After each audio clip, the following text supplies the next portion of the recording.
What's going on, everybody? It's Nate. I am back with another episode, new series that I told you all about. I've been sending emails and irritating a lot of you all, but look, I don't care. I just want you all to get the information. So, look, this is a new series called If I Were in My 20s for my fresh candidates, people who are fresh in the UX field or even in other fields that we recruit for as well, like for the Win Creatives. I'm bringing on a lot of people who are experienced in the field, and they're just dropping a lot of game on what they would have done differently when they were in their 20s or just started out in the UX field specifically for this episode. Or maybe if we bring on, I don't know, a marketer, or maybe we bring on, I don't know, a product manager or a social media person or whatever. They just dropping a lot of game on what they would have done differently in their 20s to set themselves up crazy for when, you know, they're in their 30s and up. So like how you all heard on one episode, I was just explaining to my guy Jermaine that's on this episode today how it was a guy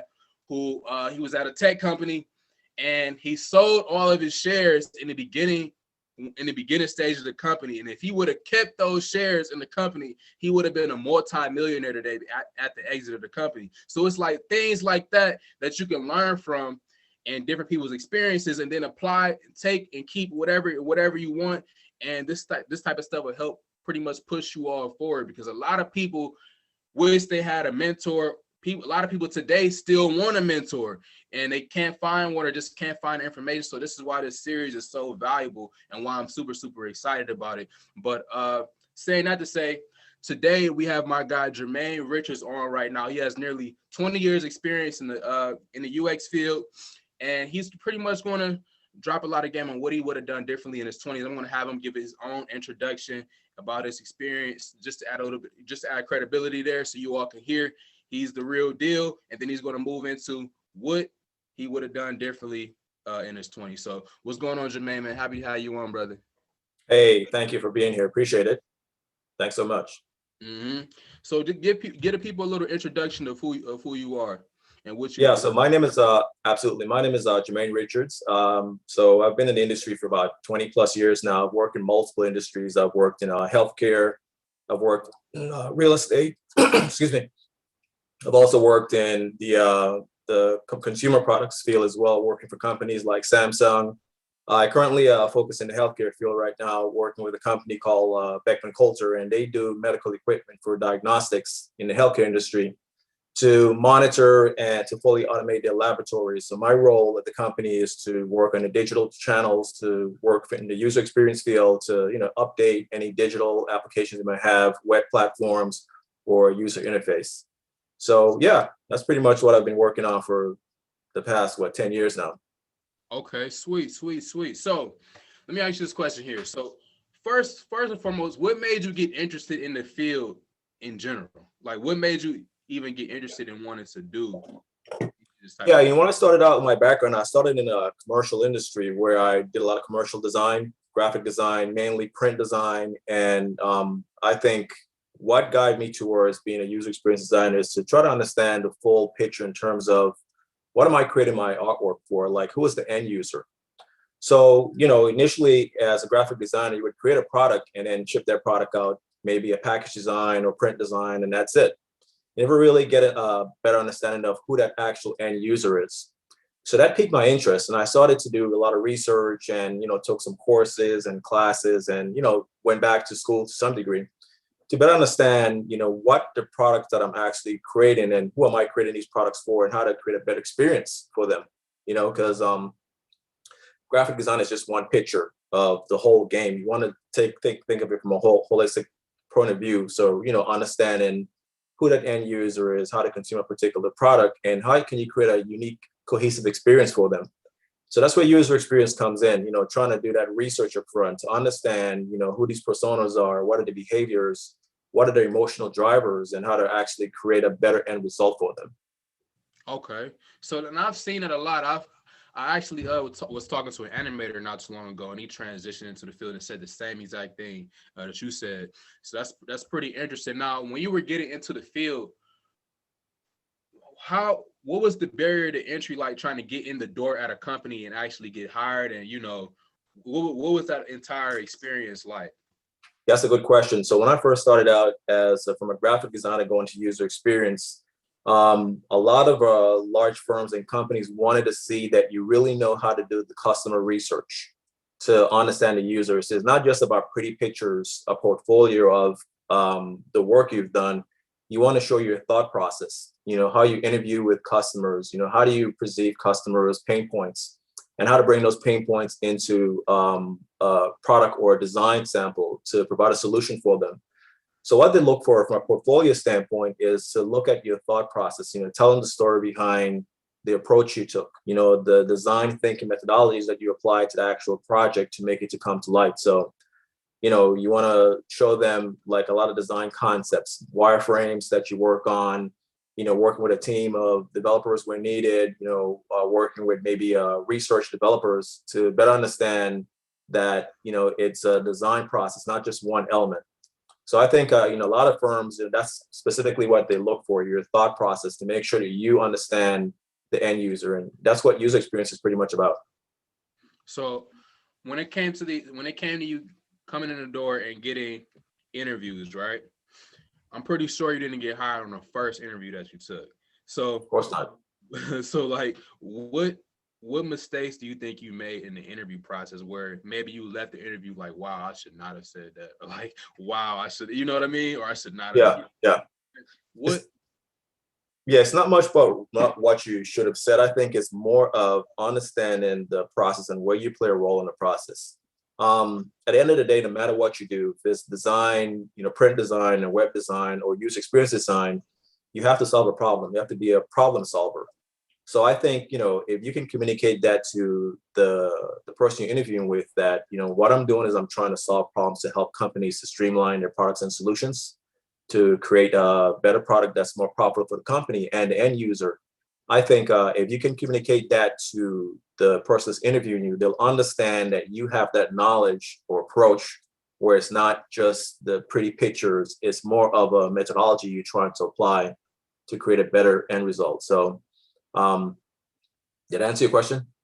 Yeah. So all in all, it's more so when you approach the interview process and when you approach the portfolio, it should be approached in a more analytical, data driven way.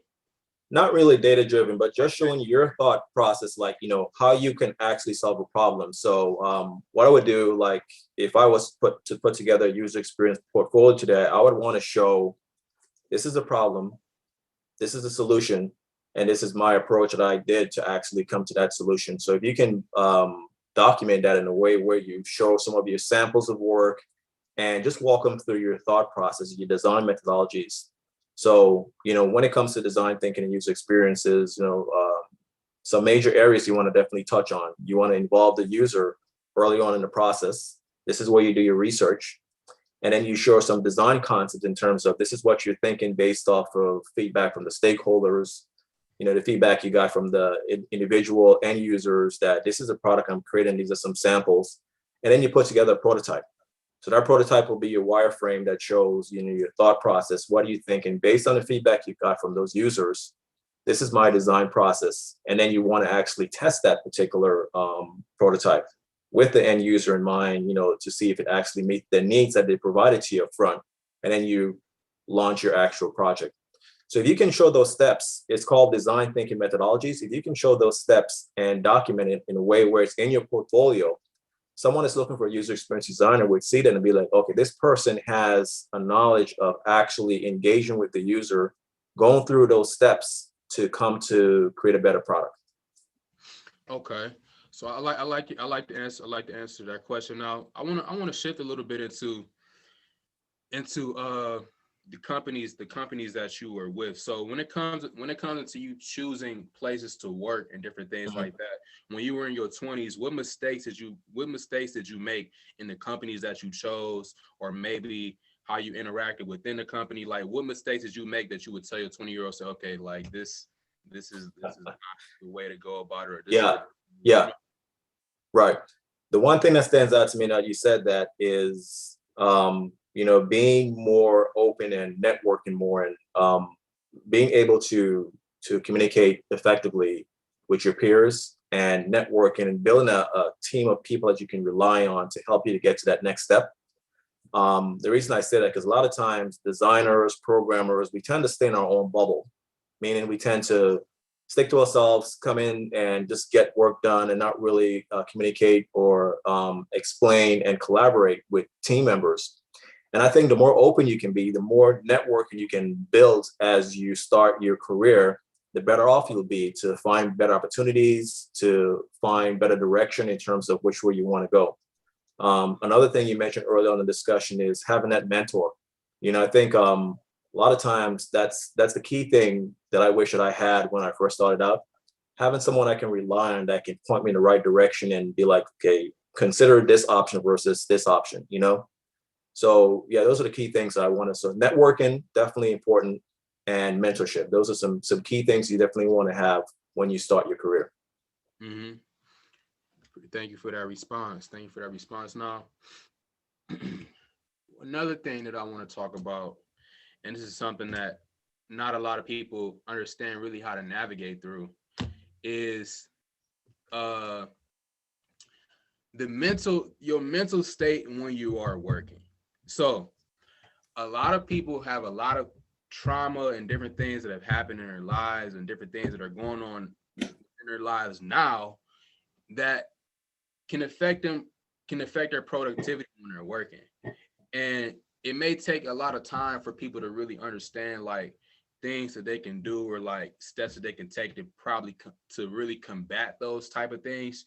You know what I mean? It's one of those things that you kind of like learn to work through over time. You know what I mean? So, saying that to say, and just to give a little example, just so I can lead into the question on how, like, what's your process with dealing with certain things while you're trying to stay at peak productivity. You know what I mean? So say like, people go through like, this is a universal thing. People go through like spurts or like depressive like states, like where they're just like maybe for like a couple of days or maybe a week or whatever, or sometimes even longer. You just feel like pure shit, honestly. Like you just feel down. You know what I mean? You just out of it. You know what I mean? Yeah. Just not in that zone. So like Yeah. when it comes to, and that can be for whatever reasons, but when it comes to like you, like what things have you like learned to do, or like what process have you learned to like take to Yeah. be able to either work through that those little spurts, you know what I mean, or even work through those spurts, even get over the spurts when they come, because this is something Yeah. that everybody really deals with, you know what I Right. mean? But Especially now with the pandemic, right? yeah, exactly. Yeah. So like, Yeah. what advice could you give to people on, how they steps that they can possibly take to work through those things, or how Yeah. you work through those things, or how you get through those like little spurts, so you know what I mean? So Yeah, I mean, I wish I had a silver bullet to that answer, and that's a good question.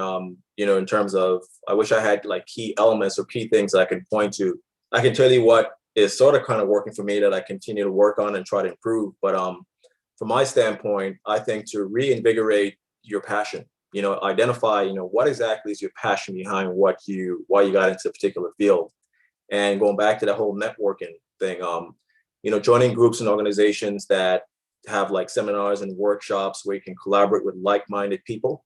That's definitely a big plus. Get involved with groups and activities that are interested or doing the same thing that you're trying to learn to do, where you guys can exchange ideas and reinvigorate your passion when it comes to your particular craft. And going back to that whole mindset thing, I think, sometimes you got to decompress by just stepping away some time. And, meditation is always a good thing that I definitely do to get my mind clear and to identify what are my goals and, how to change my behavior and reframe my negative thoughts when they come to mind and get me depressed and down. So meditation, continue to network and join groups and organizations where you guys can exchange ideas, and networking. Those are some key things that I definitely would recommend. appreciate that response, man, because that's just real life stuff, man, that people Yeah. really don't take into like consideration when it comes to how how productive they are, you know, at work. You know what I mean? And a lot of people knows when, like how you said, you still don't have a silver bullet to the answer. You know what I mean? So Nope. just imagining somebody that's early on, you know what I'm saying, and just a baby, you know what I'm saying, trying to work through those spurts or work through those Yeah. phases. And Yeah. you know, but that's just real life stuff, man. Now, you know, I wanted to dig in a little bit on what you were talking about when it came to like collaborating with like teams and stuff like that. So Yeah. what mistakes have you made with and even if you could tell a story, like what mistakes have you made in that entire process of collaborating with teams where you wish you would have done more or wish you would have like, you know, spoke up in this certain instance, or even when it comes to like your higher ups, like people that you have to answer to, like what things do you think that you could have done like Mhm. differently or done more of or less of to be able to put your Yeah. sweet spot within whatever brand that, you know, whatever with whatever brand that you're with? Yeah, it all goes back to being an effective communicator. I think that's definitely essential when it comes to building your career. If you can communicate, when a project is due, your status on the project, when deadlines are due, and just be dependable. I think those are some key things you definitely want to do to grow and be a productive person in your field. Um, the key thing you want to do is make sure that you set aside your ego. I think that's something that a lot of times people come to a career with an ego that I know it all. I want to handle it myself. No one knows better than me, and that's not always the case. So I would definitely recommend when you approach your career, approach it with some sympathy and compassion for others, and set aside your ego, because it leads for better opportunities to learn more things. And going back to the whole collaboration part, you always want to be able to collaborate and share ideas, and just know that, if you have a concept in mind, it's not going to always end up to be the way you want it to be. So, when going back to collaboration, you got to bring people along, and it's more of a teamwork type effort versus this is my idea and it's going to go from my idea to concept to reality. There has to be that connection where you work with team members, get their input, you guys collaborate and come up with the best products, because a lot of times they may know things you don't know. So that's where you want to make sure you check your ego at the door, so there's less friction throughout the process. Appreciate that response, man. So all in all, this right here, you all, is how these episodes are going. I'm bringing on people like Jermaine, just simply asking them questions that he wished he would have had answers to when he was early on in the field. And as you see through this short episode, he dropped a lot of game on what he would have done. I really like what he had to say when it came to the networking, and also putting your ego aside in the field, because I run across a lot of people, a lot of designers, and they tell me these different stories, and it's really, I really just want to tell them, and a lot of times I really do tell them, like, that was actually you, like Yeah. that was Yeah. actually you, and that was your ego, and like you run, and it's more so with like a lot of senior people who have these different type of like vibes, you know what I mean? So Right. I'm very happy that you really touched on that, because I feel like that's something that once you just get a lot of experience in the field, it kind of like hits you, and it kind of like it's that ego is one thing that you pick up after you've had a lot of experience. So when people Yeah. know that thing is coming, they can really be prepared for it and know how to really check it when it's coming in at the wrong times. You know what I mean? Yeah. So Yeah. saying that, I really appreciate you touching on that, man, and definitely appreciate you coming on the show, saying what you had to say. And that's pretty much it. So this is another episode of If I Were in My 20s. Hopefully everyone enjoyed it, and that is about it. So make sure you all follow, subscribe, find me on social if you want to ask me any questions. If you want to hear about any new opportunities that we have, feel free to hit me up if I haven't already reached out to you already, because I'm super adamant. So, but that's it. That's pretty much it. That's the episode, and peace.